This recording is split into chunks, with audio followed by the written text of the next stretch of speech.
Good afternoon, everyone. First of all, I would like to thank Mirna Belina and Margarito Sipian for inviting me to join this symposium, also to join today with this amazing program of speakers already. And also thanks to Sebastian, to Mikel, and all the production team at Sonic Acts. As you are probably aware, in 4 days, on February 29th, a leap day will be inserted in the calendar, as this year is a leap year. By inserting a leap day, the drift between the Western system of time is brought into line with the Earth's solar orbit, its quadrennial deviation corrected.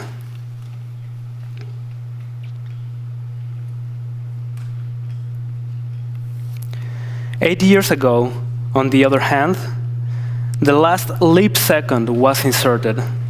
This phenomenon arose because in 2016, the Earth rotated slower than it usually rotates, exactly 1 second slower. A leap second is an adjustment that is occasionally applied to accommodate the difference between precise time, or international atomic time, as measured by atomic clocks, and the imprecise observed solar time, based on the position of the sun in the sky. The motives for slowing down of the planet are diverse, but one hypothesis claims that earthquakes play an important role, and the reason behind this planetary slowdown is because seismic activities, implied in the movement of tectonic plates, can alter the distribution of the Earth's mass, therefore provoking a change in its rotational speed. To explore this hypothesis, I made a field trip to Colombia, and the images you will see here are part of an artistic research project that looks into strategies of deep listening, some parts of which have preliminarily found their way into a short film that responds to 2 very particular scenarios.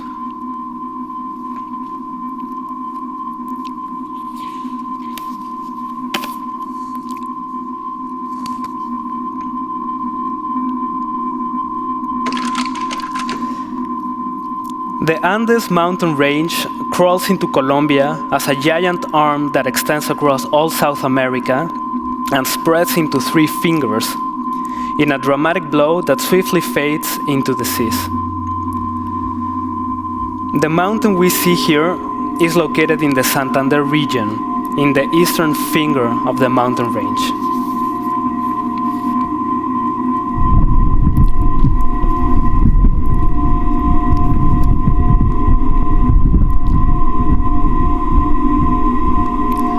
The youngster pictured in the photos is called Juan David. One day, Juan David woke up listening to strange, unexplainable sounds, very deep growls that didn't have an apparent source. It was not a conventional tinnitus either. These noises made him feel uneasy and made him shiver, even tremble for short bursts of time. The noises seemed to mess with his sense of equilibrium, which manifested in a particular kind of instability when walking. So it didn't take long for him to start looking for an explanation. Juan David tried to pin the source of the noises to an external cause, like an earthquake, by observing if there was any visible movement in the objects in his house, but he did not see any evidence of this.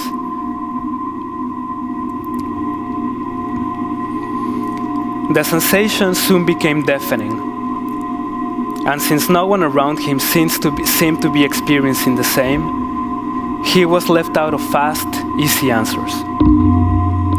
He decided to find solace by taking long walks through the mountains around him, hoping to find some relief. He tried to block the noise by using earplugs, but it soon became clear to him that this sound wasn't being transmitted through the air that reached his ears. as it wasn't a conventional sound. The noise was rather being felt through his body, and this made him wonder if he wasn't tuning into the vibrations of the ground beneath him.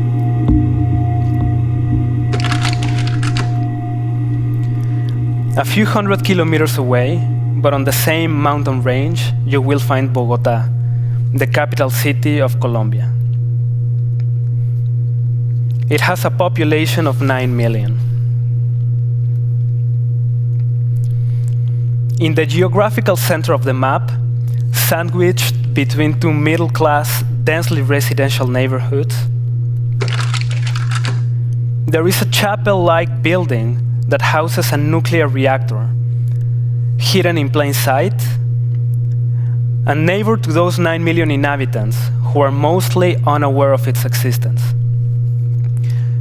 I know this sounds unbelievable. I mean, I know that all things I've said sound a bit far-fetched, but it is true.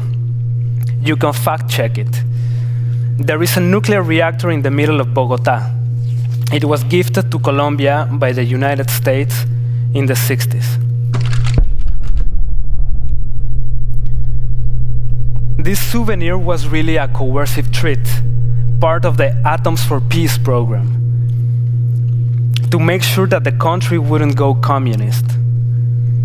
Soon after, the nuclear scientists in charge were also responsible for the constant calibration of the country's first and only atomic clock, accountable for publishing the legal time in the country.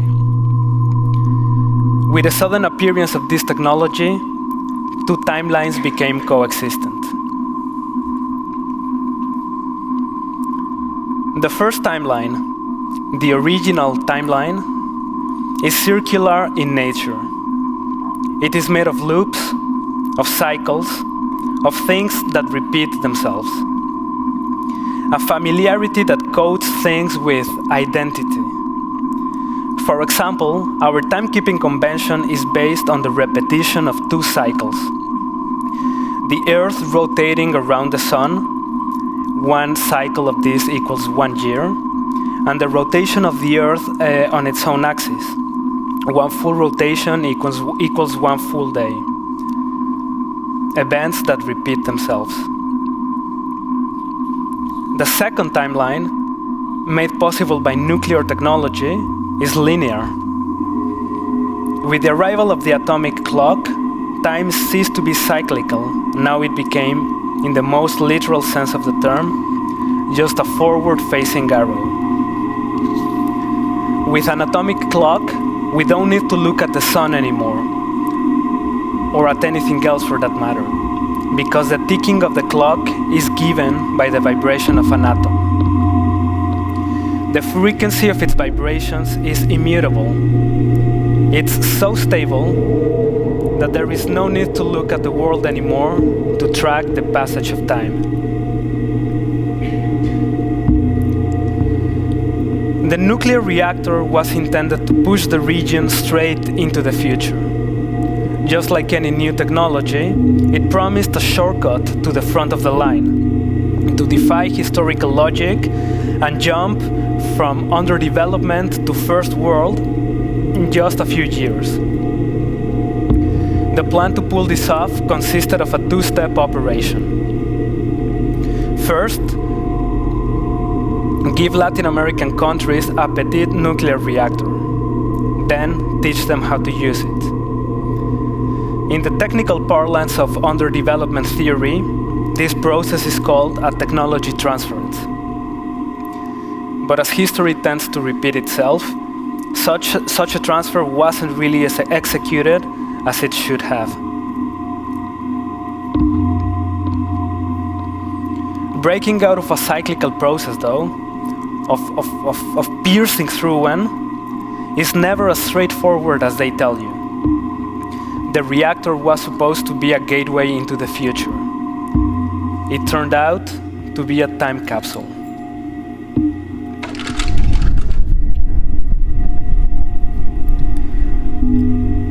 I first took interest in Los Santos, or the saints as its name is translated to English, because this small town boasts the impressive record of being the most seismic place in the Western Hemisphere. Up to 40 earthquakes every day. The inhabitants of this small community do not live in fear. And this is not a matter of ignorance. They have learned to live with that reality. According to the testimony of some neighbors, given during an interview on national television, prior to earthquakes, all kinds of insects come out of their hideouts, and even dogs bark in pretty distinct fashion.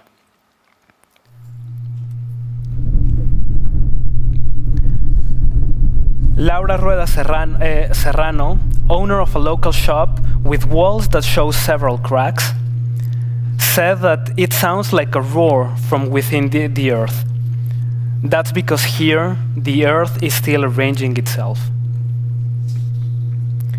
Hernando Ferreira, 79 years old, has lived in Los Santos all his life. He mentioned that even though the church's tower and the chapel in the cemetery collapsed in 1954, everyone is used to seismic activity. They have learned to distinguish, just by paying attention to the vibration of glass in window panes, if an earthquake is taking place or if it is just the wind.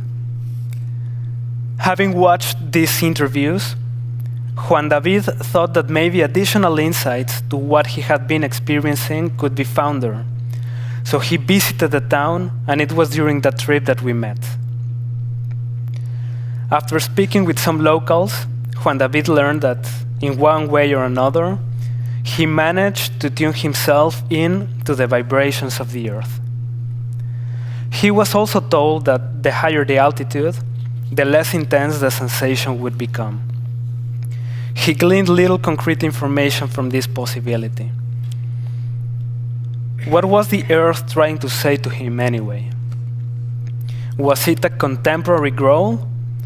Or was he listening to the echoes of a grumble made centuries ago, its resonance stored deep within the layers of rock, sediment, and soil?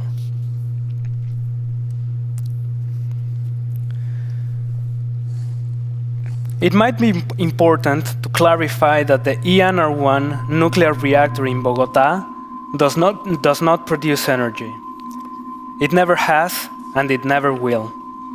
It was intentionally so small that it was meant to be a demo, a gateway drug, to get the Colombian Atomic Agency hooked into bigger, juicier contracts with the American companies that built this stuff.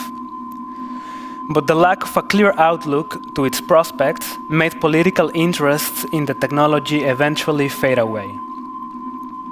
It could only be used for scientific research. Its capabilities are limited to analyzing the radioactive emissions of small samples. And as you know, radiation is fundamentally no different from sound or light.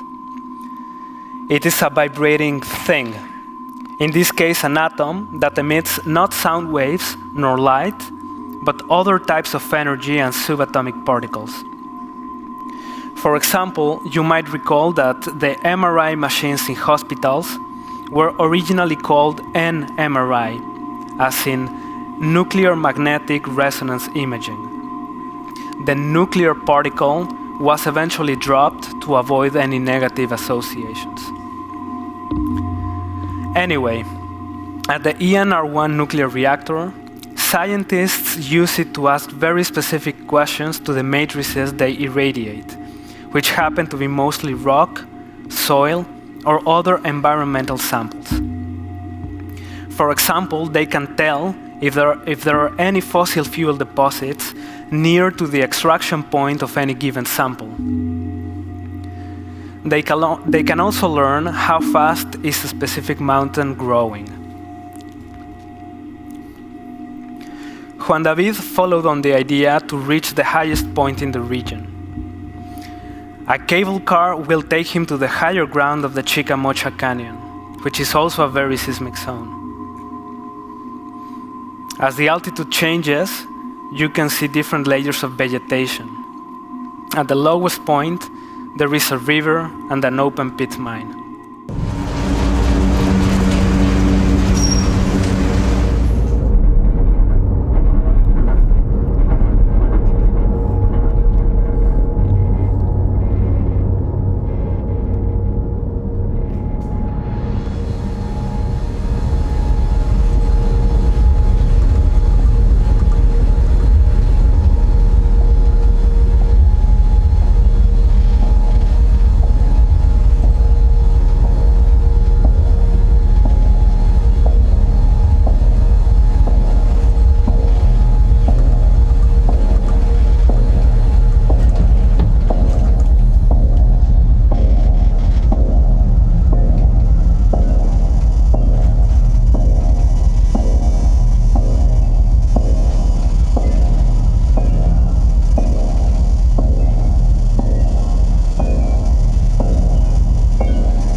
Looking at this sequence, it occurred to me that maybe the oscillations caused by earthquakes, just like the oscillations of a pendulum, might be used as a timekeeping device. Actually, from a geochronological perspective, the Chicamocha Canyon is a good example of a deep time clock. It has a depth of more than 2,000 meters, and it has been slowly carved out by the river over the last 52 million years. It is a marker of deep geological time. Just after stepping out of the cable car, the noise that Juan David felt in his body has transformed into a soothing hum. The intense tremors now felt like a pleasurable resonance. The message he was told at Los Santos was actually true. He was able to hear to the most pristine sounds since the beginning of his ordeal. In any case, the newly obtained distance allowed Juan David to take a look at the same mountains that he had looked at throughout his life, with a renewed perspective, allowed by this encompassing, bird-like view. He stopped seeing the landscape as a set of disparate, discrete elements. From this far, it became evident to him that everything in this landscape is somehow intertwined. It was during this visit, exactly at 12 hours and 0 minutes on the 31st of December of 2016, while looking at the mountains ahead, that Juan David ceased to experience the bodily bursts of noise, nothing else from that second downwards.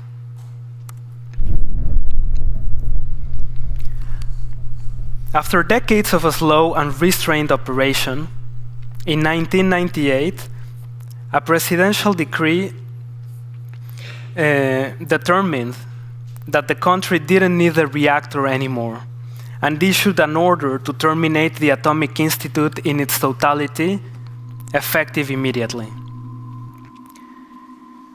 A week after its publication, and after firing all the employees of the organism, it was brought to the attention of the president that a nuclear reactor, regardless of its scale, is not something that you can just shut down and unplug. You need to, among other things, to properly dispose of radioactive fuel, decontaminate the zone, and prevent access to the immediate surroundings for decades. For over 8 years, the reactor was kept running by a team of 2 employees, Jaime Sandoval, then a technical operator who was working from within the reactor's control panel, and a police officer guarding the street entrance. Eventually, the following president realized that it was cheaper to keep the nuclear reactor running for the next 100 years than to push through with decommissioning it. After this dark period, the nuclear reactor was brought back to life. New scientists were hired, and the activities were resumed. It is worthy of consideration that the handling of radioactivity, despite granting scientists an unforetold precision in the measurement of time, has also forced them to keep tabs on yet another timeline that moves in the opposite direction. A countdown of thousands of years until the radiation of discarded nuclear fuel decays to safe levels. The original designers of the ENR1 nuclear reactor weren't apparently aware of this detail at the time of construction, and they had to build an annex with a secondary pool to store the discarded rods underwater, vibrating and ticking away for the next 1,000 years.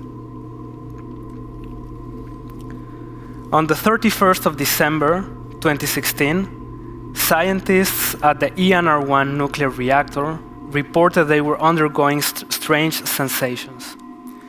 Some described weird noises. Others reported feeling intense tremors. This is particularly interesting because no movement was recorded on the pools, on the surface of the water at the pools at the nuclear reactor.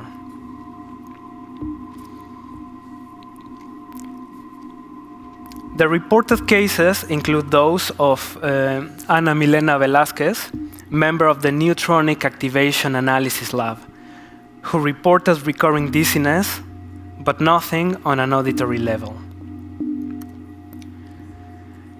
Fabio Nelson Acero, a team member of the same lab, reported listening to very low grumbles with a random frequency.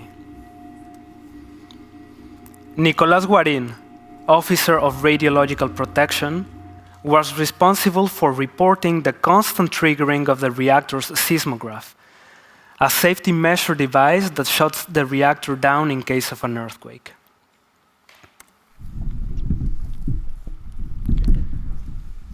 These events began taking place from the precise moment when the scientists at the ENR-1 nuclear reactor in Bogota stopped the atomic clock for 1 second, waiting for the Earth to catch up, and then releasing the flow of time again.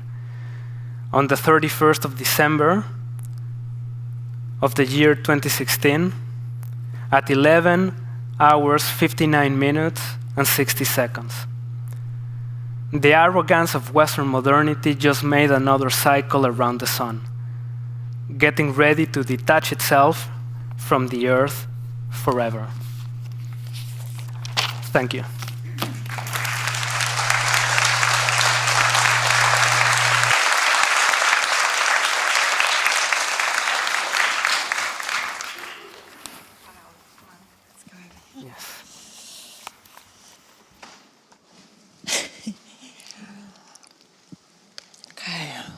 Amazing, thank you. Thank you. That's just fascinating. And I'm also just want to take a little minute here to thank, while you recover yourself, thanks so much to Mana, Belina, for inviting me to, take part in this incredible conversation today, and for curating this panel, because I just love all the resonances. I hope you're enjoying it too, right? How everything's kind of, these ideas are recurring. And I think we see it very much in this incredible project, this sort of mix, as you describe, of documentary evidence, a sort of fiction, science fictional mode, and yeah, but also something very, this kind of, you call it forecast in your own terms, kind of. Every now and again, there's a bit of a time glitch where we go forward a little, even while you're exploring the past. Really, really interesting combination. All right, can we speak first about sound? Yeah, there are many things to discuss, but I was trying to tune in to your very particular choices of what we were hearing. So what were we hearing, in fact? Talk us through it in a basic as you can. Remember, this is me. Was it you trying to approximate the sounds, what the guy was experiencing, or what was it, and how?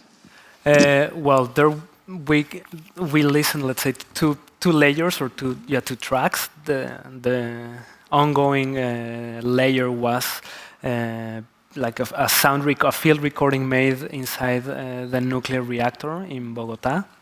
So what we were listening throughout were actually the actual breathing or grumbles of the nuclear reactor. So you were really close up to the nuclear reactor. Yes. It wasn't like the sounds of the air conditioners and the. No, I plugged like a geophone to the guts of the reactor when it was running. So it was. You were in the nuclear reactor, basically. First of all, sorry, just as a nerdy research detail, how did you get access to do all this? Can you talk us through that as well, very quickly? Yeah, I mean, it was, I guess, like a sequence of lucky coincidences. The first one being myself going to Colombia for other purposes, and it was my first time around, so I was just on a taxi ride, just looking at the map, just to get a bit of a sense of where I was going. And then on the map, I saw, like, right next to my window, like a nuclear reactor, And that I asked the taxi driver, like, of course, that doesn't exist here, I mean, of course, I asked around, no one heard about it, Google had. And then I just walked to the door and asked if there was really a nuclear reactor inside, And then, of course, they told me just to scrum, like to run away. But then I just did my due diligence and I tracked down Jaime Sandoval, now the leader of the nuclear reactor, and emailed him, and he responded. No, then we got on the phone, and then he invited me over, and must be a very charming person. yeah. Sorry, I interrupt you. So that was the first track. Was you kind of Yes. in the mainframe of the nuclear reactor, and what else was going on in the sound? And then during the film clip, it was like a soundscape that was composed by a Colombian musician, Nicolas Sanchez, that helped me out with to make the score for a short film. No, yeah. That was also taking into account like this rocky sounds, and also with sound samples that I collected, and also sounds that he made. Slow that down a bit for me. What's a rocky sound, and how did you collect those other sounds? Yeah, with a geophone, like this microphone that you stick literally into the earth, and then just making. I was making sounds around vibrations on the earth. No, you can also use it to sonify earthquakes, for example, and these kinds of things. No, so. So you supplied the composer with this kind of Yes. raw material, and Yes. and that was what was produced. Okay. Well, are you pleased with the result? I think so. I think it's very beautiful. I thought that was very, very fascinating that you drew our attention to the fact that not only do we need to question, where is a sound coming from, but rather when is the sound coming from, and that sense of that temporality there. And that's kind of a hard phenomenon to convey, I think, and maybe brings me back to that, you mentioned the word sonification. When you're trying to do stuff with visualization and sonification, how legible do you want it to be? Do you know what I mean by that? And sort of how much, because you were explaining things to us, and even more so now, but people might experience that without your narrative. So tell me about that, your kind of thought process.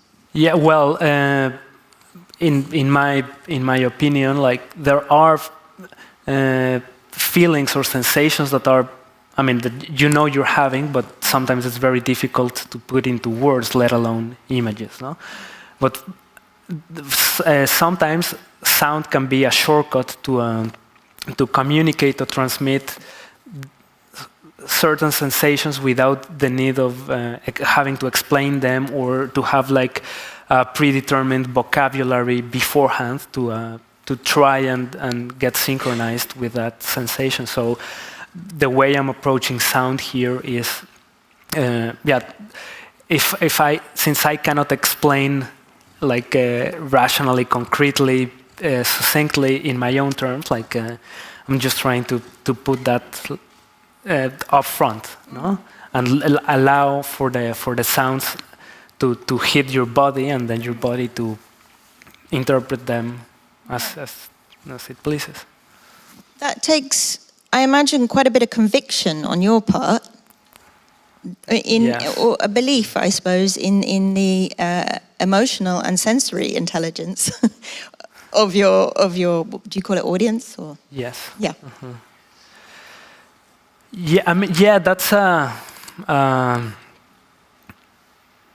very good point. Let me quickly, because it's really the way I approach these kinds of things is these kinds of projects. Of course, I document myself a lot. I read a lot of papers, also theory, but then I just want to give preeminence to the experience of what it means to feel, to experience something in the flesh, no, in the real world, versus having like an a priori model for understanding it, no? And this is something that we could talk a lot about, like the theoretical background before working with nuclear technology, for example, and I took cues a lot from Latin American science fiction, because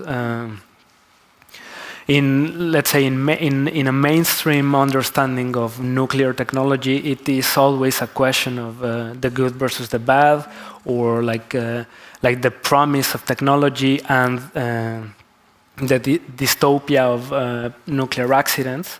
So, but there is, and I mean that is certainly true, but it is true for only a select group of communities that participate in those dynamics, whereas the rest of the world, countries, mostly in the global south, that don't have nuclear reactors that can actually melt down or that can develop their own atomic bombs, for example, they are suddenly left out of the discourse. No? But that region of the world and those people can actually they have to live with the consequences, no?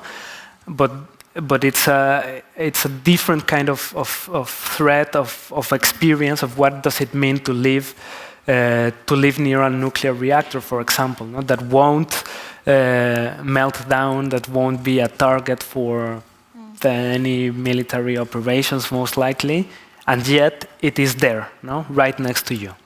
How do you explain a reality in which that scenario can exist? So in that sense, what you're doing with sound allows the paradox of that, the unanswerability of that situation to exist. Would that be? Yeah, I mean that would be at least a way to try and articulate sensorially, to provide an experience to communicate that narrative. And what would be the ideal viewing, listening experience situation for this work? You were talking about that before. Or is it this? Well, I mean, I think that's a very, I don't know, like a technical question maybe, but I guess with lots of speakers, like a surround system, like a good subwoofers. It would, right? Because you do want to feel it, and maybe exactly. Yeah, you need to be sort of standing on it almost. Yes. The sound. Speaking of that, and I'm aware that I'm going to bring it to a close now, because you focus quite a lot on the geo aspect of Colombia and Bogota here. But I'm wondering if we can try and make a connection back to what we heard at the beginning with Adriana's fantastic talk, and go back up to the cosmological. Yes. Just because I do think you are talking about these rhythms and circles. I love the way you contrasted, the linear arrow of sort of, this Western scientific objective atomic time, and then this circular loops.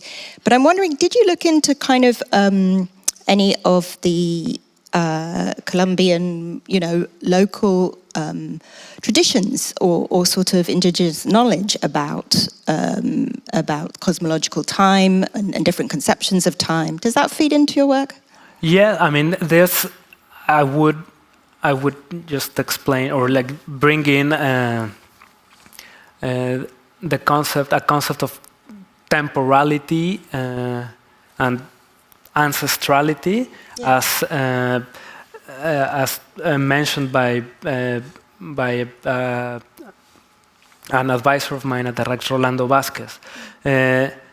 The way I'm trying to deal with temporality from a decolonial aesthetic perspective is not that temporality is not concerned with visualizing or counting time as such, but it has to do more with the way in which we relate to ancestrality, to the things that have a temporality that precede us, that came before. No, so there are ways of being in dialogue with the earth, with earth beings, with mountains that acknowledge that they have a memory, that they've been here like for longer than we could possibly fathom, and their existence means something, no?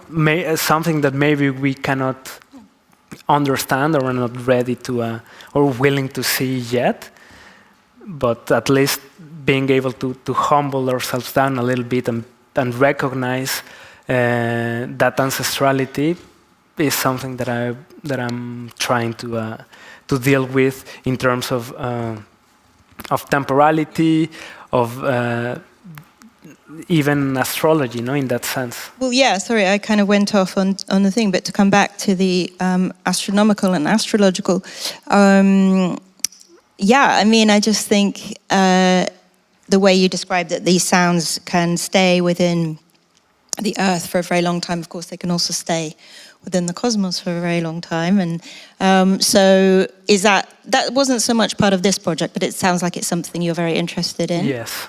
And that I'm currently working on, and the issue of measuring the time, because this is just hinted here in this lecture, like the contemporary way of measuring time is just disconnected from material reality, from the Earth, from the Sun, from the cycles that